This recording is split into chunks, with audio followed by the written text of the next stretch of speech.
Saludos y mil bendiciones a cada uno de ustedes, mis hermanos, mis amigos. Les envío un fuerte abrazo. Hoy vamos a hablar un tema que tiene que ver con la Navidad, pero realmente tiene que ver con el regalo de Dios, el cual es Jesucristo. El Cordero Inmolado es el regalo más grande que podamos recibir. Y yo quiero hablarte y tocar unos puntos importantes para aclarar a algunos grupos de personas que dicen que nosotros los cristianos celebramos fiestas paganas. No celebramos fiestas paganas. Y hay una mezcla y yo quiero aclararla para que veamos por qué no la estamos celebrando, las fiestas paganas, y por qué ellos dicen, algunas personas, que son fiestas paganas. Todo va a estar claro. Pero antes que nada quiero decirte que el enemigo ha tratado de robarnos la Navidad, de robarle al cristiano ese gozo, esa alegría de celebrar el nacimiento de Jesucristo. Algo tan especial. Y todo empieza también con la música. Vamos a tocar este punto y es la música. El enemigo Lucifer, Satanás, nos robó la música también. Y la música no le pertenece a él, nos pertenece a nosotros para adorar a Dios. La música no fue creada por Satanás, fue creada por Dios. La Biblia dice en Ezequiel 28 que cuando él creaba a Lucifer, habían tamboriles, que significa panderas, y flautas, porque Lucifer estaba unido o mezclado con lo que es la música y la adoración. Claro que él luego falla, peca, se rebela contra Dios y Dios lo desecha. Entonces ahí es donde la música mundana es un robo de Satanás para que el cristiano se abstenga de cantarle a Dios, de adorarle a Dios. Y hay más música del mundo que música cristiana. Y no se puede poner una salsa cristiana, no se puede poner un merengue cristiano, una balada cristiana, porque lo ven como algo pagano, porque el enemigo se ha encargado de robar. Jesús dijo, hablando de él, que Satanás venía a robar, matar y destruir. Te mata ese gozo y la alegría de disfrutar lo que Dios quiere que tú disfrutes. Te destruye la idea de que la música realmente pertenece a Jehová Dios para ser adorado. De la misma manera que Satanás coge la música y la tuerce y la daña con mensajes y notas terribles, el cristiano no puede permitir que Satanás se robe todo. Debemos disfrutar lo que Dios nos ha dado, igual que la Navidad.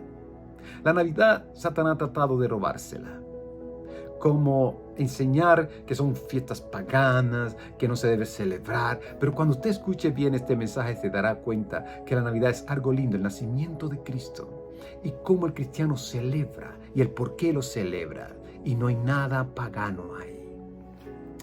Cuando hablamos de la Navidad, que es la parte que quiero tocar, debemos entender algo.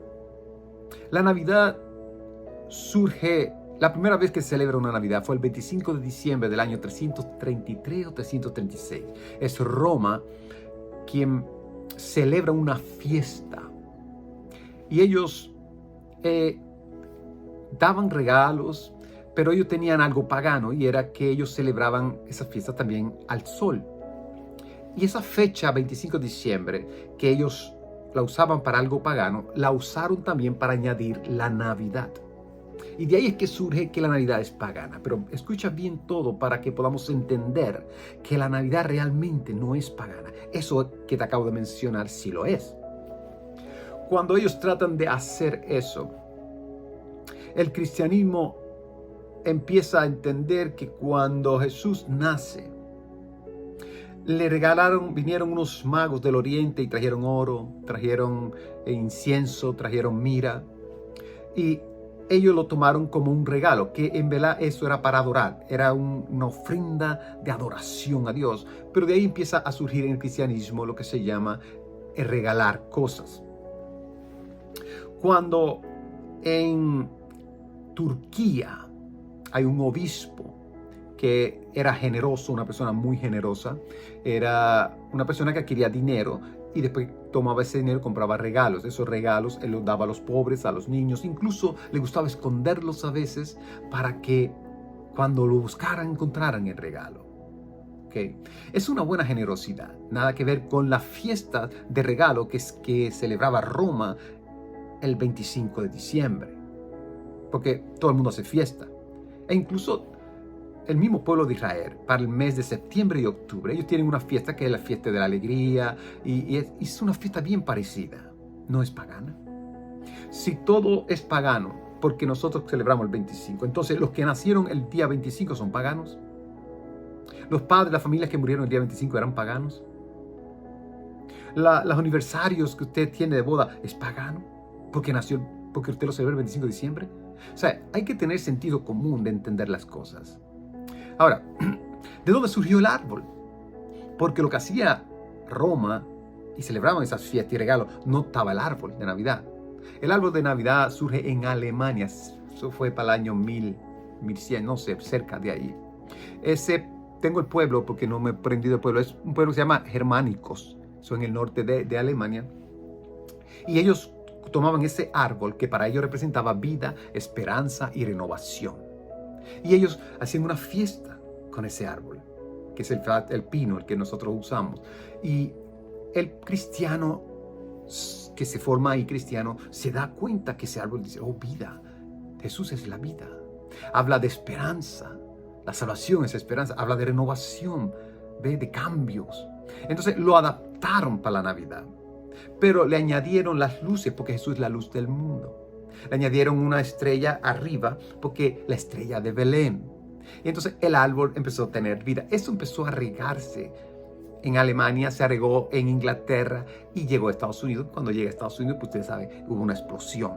Y eso es el mismo arbolito que muchos cristianos tienen en la casa. Le ponen las luces de colores, pensando que Jesús es la vida también, como surgió al principio, que es la luz del mundo. Le ponen la estrellita de Belén arriba, pero le pusieron abajo luego lo que se llama un establo, y le pusieron un pesebre del nacimiento de Jesús, que se le fue añadiendo. Nada que ver con lo pagano, ¿sí?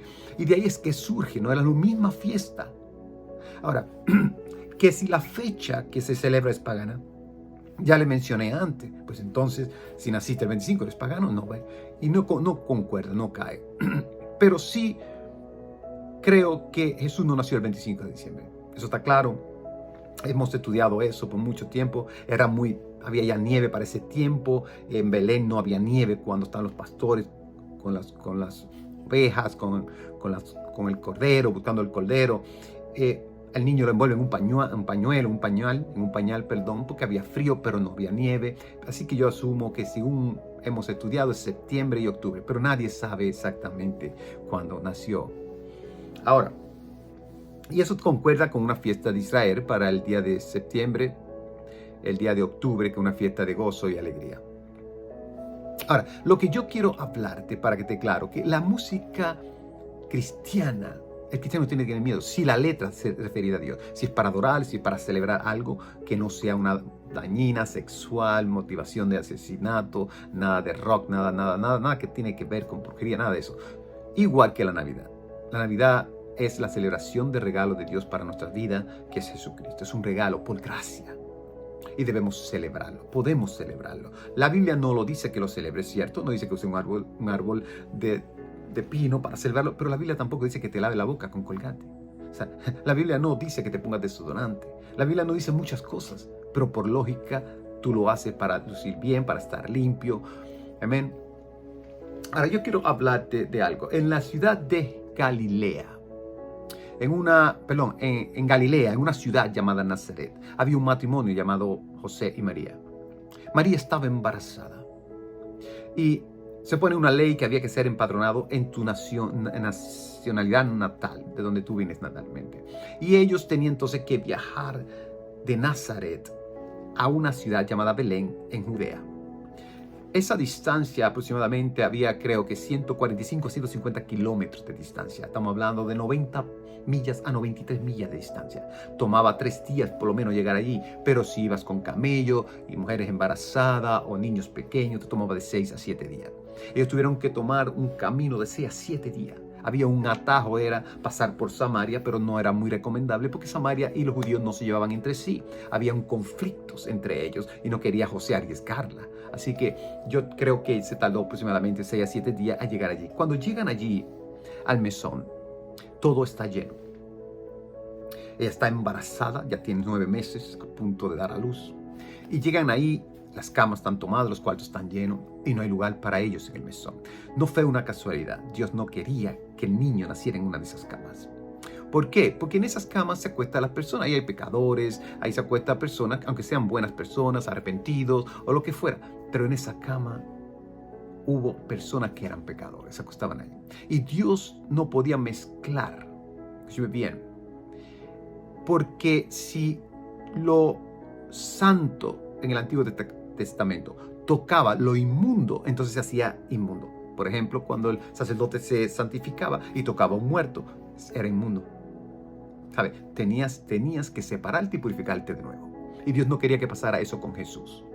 ¿Por qué? Bastante más adelante, la importancia de lo que sucede ahí. Cuando ella no hay lugar para el mesón, le dan un establo. Dice, mira, allí hay un establo, allí vayan allí. Y ellos fueron allí. Eso no era cualquier establo.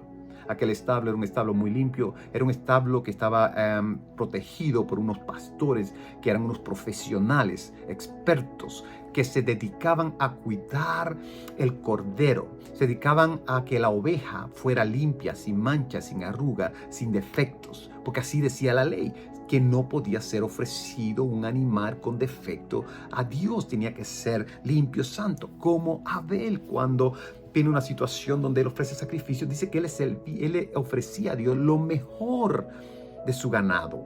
No podía ofrecerle una enferma, una coja, tenía que hacer lo mejor. Igual que con el ovejo, el macho. No podía ser un ovejo arisco, bravo, no, era algo más tranquilo. Entonces estos profesionales que estaban allí, vigilaban los rebaños. Estas personas eran unos profesionales. ¿Para qué? Para cuando consumiera la cabra y pudiera parir un cordero inmolado, un cordero que fuera limpio, un cordero que estuviera sano, agradable para el sacrificio. ¿Okay? Cuando José y María llegan al establo, ella empieza a romper fuente. Allí habían gente. No crean que allí no habían personas. Allí hay personas encargadas, mujeres también posiblemente encargadas, para cuando la oveja fuera a parir, pudieran recibir ese cordero, y ese cordero no podía tocar el suelo. Ellos la agarraban antes que tocara el suelo y lo cubrían en un pañal y ponían el cordero en el pesebre. Cuando María da a luz, que está a punto de dar a luz, suele lo mismo. Cogen el niño, le ayudan. Cuando ella pare y da a luz el niño, lo envuelven en un ¿qué? Lo envuelven, ¿verdad? Y lo ponen ¿dónde? En el pesebre. Así hacían con los corderitos cuando nacían. ¿Qué sucede? Pero afuera estaba sucediendo algo. Dice que había unos pastores toda la noche ahí que estaban vigilando las ovejas. ¿Qué estaban vigilando? Las ovejas, para cuando dan a luz, ellos antes de que dieran a luz ya sabían traerlas al establo y que dieran a luz en el establo para que no cayeran al suelo, no se contaminaran. Porque esos corderos no podían contaminarse con nada, tenían que ser puros. Y lo envolvían en pañales, como envolvieron al niño Jesús en pañales.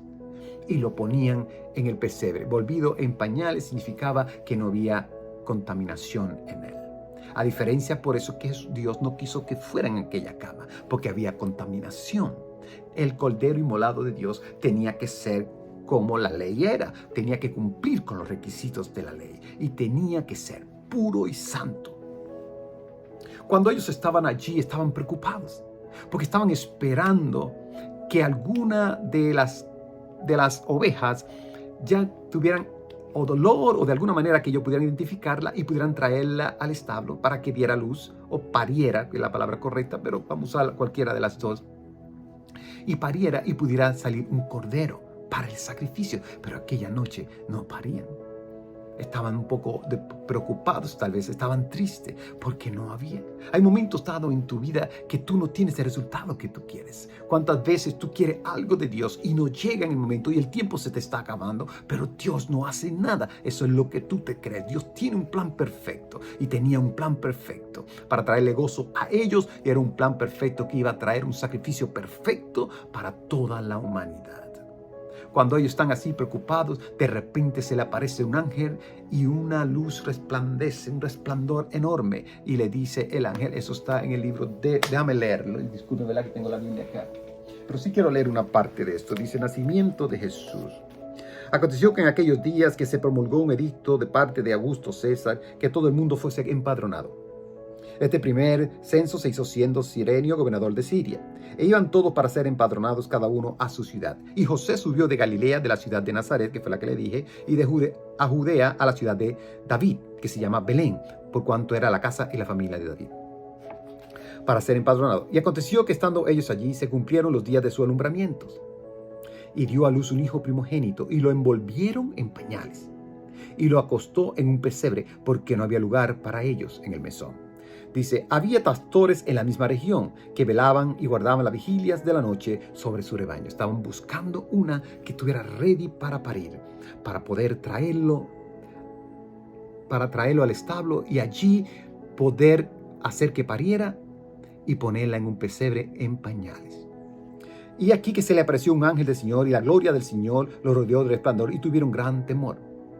Pero el ángel le dijo, no temáis, porque aquí os doy nuevas de gran gozo, que será para todo el pueblo, que os ha nacido hoy en la ciudad de David un Salvador, que es Cristo el Señor. Ahí estaba todo bien. Pero mira qué sucede cuando el ángel le dice esto. Esto os servirá de señal. Hallaréis al niño envuelto en pañales, acostado en un pesebre. Cuando el ángel le dice a ellos eran unos expertos. Ellos lo hacían con los corderos perfectos que se usaban para el sacrificio. Allí ellos entendieron algo. Allí vino una revelación. Dicen que y repentinamente apareció con el ángel una multitud de huestes celestiales que alababan a Dios y decían, gloria a Dios en las alturas y en la tierra paz, buena voluntad para con los hombres. Sucedió que cuando los ángeles se fueron y ellos, los pastores, se dijeron unos a otros, pasemos pues hasta Belén y veamos esto que ha sucedido, que el Señor nos ha manifestado. Ellos quedaron sorprendidos. ¿Qué es esto realmente? Están diciendo ellos. ¿Qué es esto que ha sucedido? Esto es algo totalmente diferente. Esto es algo impresionante. Esto es algo que no está en la mente humana para comprender la profundidad del sacrificio de Cristo. Primero quiero que entiendas algo. Los ángeles no se le aparecieron a apóstoles. No se le aparecieron a los profetas. No se le aparecieron en aquel momento a ningún evangelista. No se le aparecieron a los maestros, sino a pastores. Es una pregunta, una enseñanza bien importante. Todo pastor debe conocer bien el sacrificio de Cristo. Debe estudiar bien el poder de la sangre, lo que significaba el sacrificio. No es que murió en una cruz, no. Algo en el mundo espiritual y natural estaba sucediendo. Los pastores son responsables de predicar la salvación, de predicar el evangelio de Cristo y de traer la gente a que acepten y entiendan la pureza del sacrificio de Jesús. Cuando ellos llegaron estaban llenos de gozo y alegría. Cuando vieron al niño allí y lo vieron acostado en un pesebre, no era ahora un corderito regular. Había un cambio. Hace unos miles de años atrás hubo algo parecido. Y fue cuando Dios le dice a Abraham, ofréceme a tu hijo Isaac, al único hijo, en sacrificio. Y Abraham obedeció porque era un hombre de fe. Y fue cuando prepara todo, el niño le pregunta, Padre mío, ¿dónde está la ofrenda para el sacrificio? Y Abraham le dice, no te preocupes, hijo mío, Dios proveerá. Diga conmigo, Dios proveerá. Porque en el momento que tú no entiendes, en el momento de tu enfermedad, en el momento de circunstancias en tu hogar, en el momento de problemas económicos de trabajo, en el problema de angustia, el problema en que tu ministerio no se desarrolla, en el problema en que tu ministerio, la gente, o tus oraciones no tienen respuesta, Dios proveerá. Dios va a proveer. Usa tu fe. Abraham fue considerado el padre de la fe porque aunque no lo veía, sabía que de alguna manera, ¿sabes? Siempre que leí esto, me di cuenta de una cosa, que Dios nunca iba a permitir que Abraham sacrificara a Isaac. Por dos razones. Una, porque solo los que sacrificaban a los hijos era Satanás con un dios llamado Moloch, que sacrificaban a los niños. Dios no iba a hacer nada pagano. con un niño como él era Isaac. Pero 2, porque Isaac nació en pecado. Cuando digo nació en pecado, no me refiero que Abraham y su esposa, no, me refiero en que la genealogía de Adán, todos los que Adán pecó, todos los que hemos nacido de Adán, hemos pecado. Y por eso es que la sangre de Cristo nos limpia. Por eso no era un sacrificio aceptado. Tenía que ser sin mancha, sin arruga y sin pecado. Pero algo sucedió allí. Cuando Abraham va a hacerlo, Dios le dice, no, Abraham, detente. No es necesario que lo hagas, porque ahora sé que temes a Jehová. Y cuando Abraham mira hacia el lado, ve un corderito inmolado. Perfecto. Inmolado. Y allá fue Abraham y puso allí el cordero que Dios le había dado. Cuando eso sucede, ¿sabes? Esto se detuvo. Parece que el enemigo no quiere que ustedes sepan todo lo que le estamos enseñando. Cuando eso sucede, en el tiempo de los que estaban en Belén, entendieron que esta vez era diferente. Ahora no era un cordero inmolado allí, era el Hijo de Dios. Era el niño que un día iba a ser ofrecido en sacrificio para expiación de los pecados de la humanidad. Porque el cordero quitaba el pecado, no. El cordero lo que hacía que cubría el pecado hasta que viniera la sangre redentora. El plan redentor de Dios, de Jesucristo. Porque la sangre de Cristo sí limpia de pecado, completamente. Quiero decirte en el nombre de Jesús que entiendas que la predicación del Evangelio de Cristo, llevar el mensaje de que lo que sucedió en aquella cruz fue algo lo más grande que pudiera haber sucedido. Lo que unió el reino de Dios con el reino del hombre, con la humanidad. Ese sacrificio perfecto de Jesús cumplió toda la ley. Como dijo Jesús en una ocasión, yo no he venido a abrogar la ley, yo he venido a cumplirla. Jesús no estaba bajo la ley, pero la cumplía. Porque estamos bajo la gracia. Somos libres. Nosotros no estamos bajo ninguna ley. Pero la cumplimos porque hay que cumplirla. No estamos bajo la gracia del Señor. Si no conoces a Jesús, yo quiero decirte estas palabras. Di conmigo, Señor Jesús, acepto el sacrificio en la cruz del Calvario. Tú eres el cordero inmolado de Dios. Y sin derramamiento de sangre no hay remisión de pecado, no hay perdón de pecado. Yo creo que esa sangre me limpia todo pecado. Te acepto en mi corazón. Entra en mi corazón y sé el Señor de mi vida. Dame una vida nueva y bautízame con el Espíritu Santo.